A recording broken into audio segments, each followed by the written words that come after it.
This week we're going to be doing a super fun DIY where we are going to be taking a quilt that you find at the thrift store, a flea market, or maybe one that has been made by a loved one that you already have, and we're going to be turning it into a really beautiful quilt jacket. We're going to go step by step through this process. If you are new to sewing, we're going to make sure that this is something that you can totally understand and apply yourself. I'm going to be using a sewing machine. That will be the easiest way to do this. So if you haven't already, make sure to like and subscribe to the channel so that you can see more of my videos. I put out new videos every Sunday, and we're going to get right into our quilt jacket. We're going to start making our quilt jacket. I'm a self-taught sewer, so I'm going to be doing this the best way that I know how. If you are a more experienced sewer and you know a better way, then of course you could also do that. Let me go ahead and show you the quilt that I'm going to be working with. I have this quilt right here. It's quite large. I think it's probably a queen size, possibly a king. Definitely enough fabric to be able to make the jacket and probably a lot of other pieces, maybe a vest or something like that we could do with this, a skirt maybe. We're going to start by making the jacket. This is the pattern that I'm working with. When you're getting your quilt, if you're looking at a thrift store or a flea market, there's a couple of things that you want to keep an eye out for. The first thing is going to be the border. If it has a set border like this, it's going to be a lot easier to work with. You'll be able to line it up to just use this border to have that finished look and save yourself a lot of sewing time. The other thing you want to look at is the pattern. This one has a somewhat repetitive pattern. It does have these big panels in the center that we're going to be working with, so we'll have to kind of place our patterns around that to make it look good. The other thing is that if it has a liner on the back, you want to make sure that it's actually stitched all the way through. You can see that this one has stitching on both sides. Sometimes they'll be fake quilted and they won't be stitched all the way through, which will make your piece fall apart when you cut it. So that's what you're looking for. You also want to make sure that you get a large size quilt so you have enough fabric to be able to make your jacket with, especially if you're worried about making any mistakes or anything like that, then you'll have extra fabric to be able to fix that. The other thing that I'm going to be using is a jacket that I already have that I like the shape of, that I can use as a template for my pattern. So once you have those items, then we're going to grab some craft paper and start to make our pattern. So this week we're going to be following along with a sewing process for our quilt jacket from an online resource called Craftsy. Craftsy is sponsoring this video. Craftsy is your online resource for all things creative. Craftsy has over 2,000 courses that you can take or follow along with. They also have short tutorials that you can watch that teach you how to take on new skills from 20 different categories, even things like cake decorating. It's super convenient. It is all online, and you can take it at your own pace. Go step by step with one of their many experts on the platform to learn how to do something new. I have been going through and picking out new things that I want to do and trying some of them out myself. They have so many fun things. I have like a full list of different DIYs and courses that I want to do through Craftsy. I'm also really interested in looking at some of the painting techniques. They even have some cooking classes that I'm super excited to try out. So if you're interested in becoming a member at Craftsy and trying out some of their courses and tutorials like I have been doing, then make sure to click the link below, because the first 1,000 of you all to become a new member at Craftsy is going to get a full year of a premium membership, which means that you will have access to a ton of their videos for just $1.49. You would be able to learn so much in a year and take on so many new hobbies and skills. It's definitely one that you don't want to pass up. Check out the link in my description box if you would like to join the Craftsy community and become a member there. We can learn a ton of new skills together and take some of our old skills to the next level. We're going to be using some craft paper, and then if you feel confident, you can go straight to doing it on your quilt. If you want to kind of test it out and see how it fits you, then you can either use scrap fabric or like a muslin cloth to cut out and quickly sew together your pieces so that you can try it on and see if you need to make any adjustments. So that's the route I think I'm going to take. So we're going to start on the paper, and I'm going to grab my jacket and we'll start sketching out our pattern. Okay, so I went ahead and laid out my jacket, and you don't really need to worry about the sleeve because we're going to mark that out separately. But what you do want to do is put half of your jacket flat that onto your piece of paper, and you want it to be as smoothed out as you can so that you get the actual size of your pattern. So for the back of this particular jacket, because it overlaps and it has buttons, the back is a little bit in from the front. So I'm gonna scoot it over a teeny little bit so that we can do the back measurement, and then we will add on some extra width when we do the front. And I think that will work out. I'm gonna start by just measuring it at the actual line of my jacket, and then we'll add in a seam allowance.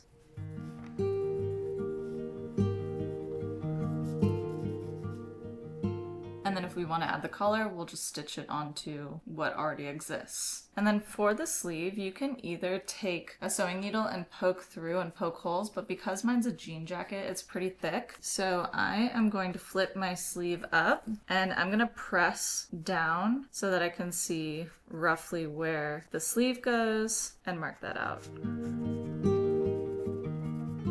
So something along those lines, and we can always adjust it once we get our template cut out to make it a little bit more perfect. Okay, so now that we have our panel roughly on here, we're gonna add a seam allowance, 5/8 seam allowance, so it's quite large. I feel like it's better to have more seam allowance than less because you can always cut some off, but you can't really add it back.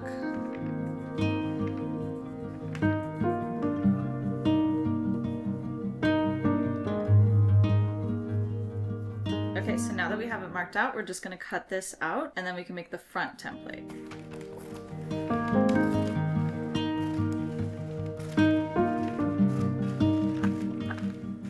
Okay, so now we have the back template, and we're going to go ahead and use this to make our front template. So looking at my jacket, we know a couple of things. We know that the front is a little bit wider, about this much, right? Because you can see the center seam. This stitch lines up with the center seam, so we have about a little over an inch to add on. It also dips down right here into a little bit of a crew neck shape. We're going to go ahead and follow that pattern, and then if we want to add the collar later, then we'll have the shape to do it. If not, it's still going to look really nice with a U-neck shape. So we'll start by adding that extra space straight away, and that way we don't have to mark it in. And since we already put our seam allowance, we can just go ahead and draw it on around our template.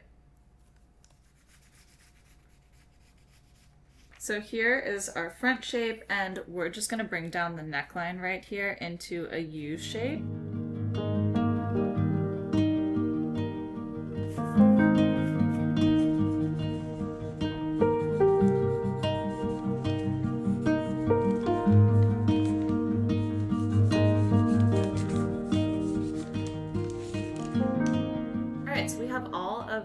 Sewing patterns drawn out and ready to go. The only one that we need to do is our sleeve. So we're going to do it the exact same way that we did the other ones. The only difference is that we will have to feel out where it starts, just like we did before.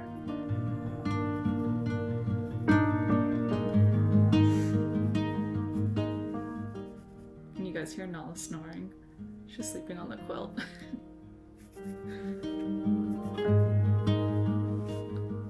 I'm gonna go ahead and put the seam allowance and cut it out, and then we can lay it over our sleeve and see if we need to make an adjustment. Okay, so now we have all of the pieces of our quilt jacket drawn out on paper, so we have our pattern. The next step that we're gonna do is draw it out on either some scrap fabric or some muslin cloth or something like that that you have that is just light and easy to kind of stitch together quickly. That is what we'll do next. We'll be able to start sewing. Alright, so I went ahead and cut out all of our pattern pieces. I pinned the paper template onto the quilt and then just cut it out to go with it. What I tried to do is for any parts that were going to be on the outside. So for example, this is the right front side of the jacket, so it would sit like this. So what I did was I made sure that the trim went along the inside where it's not going to be attached to anything, and that way I can keep the border that was already made with the quilt and then just add on bias tape where I need it and not use the border on parts that are going to be attached to something else and not seen. So I cut out all of our pieces and I've gone ahead and started to put on the bias tape. I'm going to show you guys how to do it as well. What we're going to be doing is taking all of our pieces, this is the back right here, and we're going to be putting bias tape onto all of the edges. The only place that you won't put it is on the neckline because we want to leave it open for any adjustments that we want to do. And it's super easy. I got a double wide bias bias tape, and I just ordered it off of Amazon. I think it's a lot cheaper than getting it at a fabric store or something like that because you get a big bundle of it for like 10 bucks, I think. So it's this wide and it folds in to make a little strip of bias tape. And bias tape is just used to finish off the edges of something that you're sewing. I chose a color that was very similar to the trim that was already on the quilt. It is a little bit more vibrant just because this quilt is old. So you can see this is probably the color that it was, but it's just faded over time. You could do yours like this. You could also pick a completely different color of bias tape if you wanted to add like a little pop and use that. So we're gonna finish off putting bias tape on all of the edges of our remaining pieces of fabric, and then we'll be able to put our jacket together and be pretty much done with it. We'll just do some finishing touches. For the bias tape, you're gonna keep it folded up like this, and what you wanna do is cut it at an angle towards the corner, like that. Obviously, I'm not an expert sewer, but that's what I've been doing and it's been working out really well. You're gonna end up with a little W like this, and you're gonna fold it over like that, and then just fold it back in on itself. And that's supposed to just make a cleaner edge, a little bit less bulky of an edge, so that you can have just a flat line going around your trim. I do that for all of the new pieces of bias tape that I'm starting so that they can have a nice clean edge. And then I just pin it along the edge with the fabric sandwiched in between right here, and then just run a stitch down it and we're good. So I will show you what that looks like. So I'm gonna start with this long edge right here, and we're just gonna find the end of the bias tape and place our jacket piece into the middle of it so that it becomes sandwiched. All right, and then we're just gonna snip off the excess and we'll sew a stitch.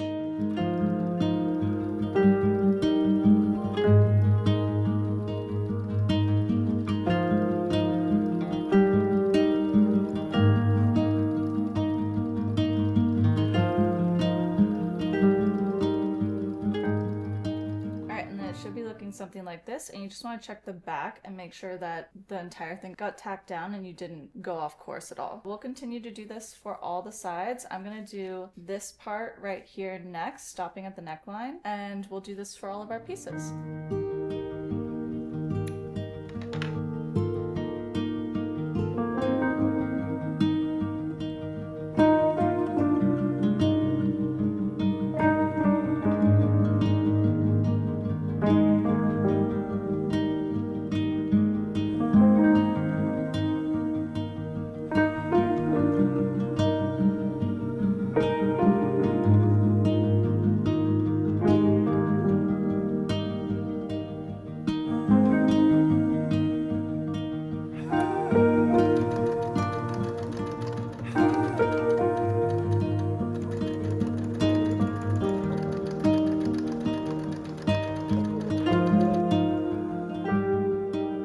Now that we have everything binded with the bias tape, we're going to start putting our jacket together. What we're going to do is attach the front of the jacket to the back of the jacket at the shoulders. So I put the pretty sides together and lined it up, and then we just pinned along the shoulder and stopped at the neckline. We're not doing the armpit or the neckline at this point, just this little strip on the shoulder. And we're just going to run a stitch along here right underneath the bias tape, and then we'll be able to flip it right side out, go from there. All right, so it's looking like this, and we're going to flip it right side up, and now it's just connected like this, like a little open vest, and we're gonna go ahead and add our sleeves. Okay, so we have our sleeve sewn on roughly. What we did is we connected the middle of the sleeve with the seam on the shoulder. So this part is connected to the middle of the sleeve. You can see it really well right here. And we just ran a stitch all the way across. And we did that on both sides. Now what we're going to do is fold our jacket up so that it's the way that you would wear it. So we're going to close the sides and close the sleeve like this. We're gonna run a stitch from the top of the sleeve all the way down to the bottom of the jacket, and we're just gonna make sure that we put a pin at the underarm so that it's even, and also at the bottom so that it's even, and then we'll just run a stitch all the way down. All right, so we have our sleeves attached, and we also sewed down the side to connect everything. So the last little bit that I want to do is add a little collar. I pinned it on right now just to see how it would look. And we also need to put bias tape on the neckline. What I did for the neckline is I put the jacket on myself and then marked out where I wanted the neckline to be with chalk, cut it, and went back and checked and saw if I liked how it looked. And then the second time I was looking at it, I actually just cut the neckline while it was on me. I came up with this shape. The top neckline is kind of mirroring the curve of the bottom, and I think it complements it the best. What I'm going to do is take the collar off, and then we're going to put bias tape along the part of the neckline that we cut and the part that didn't have it, and then we can reattach the collar. And to do that, you're just going to find the center, pin your collar upside down like this to the jacket, and then sew it on. That way you can flip it back and your collar will be attached. And then we only need to add the pockets and we'll be all done.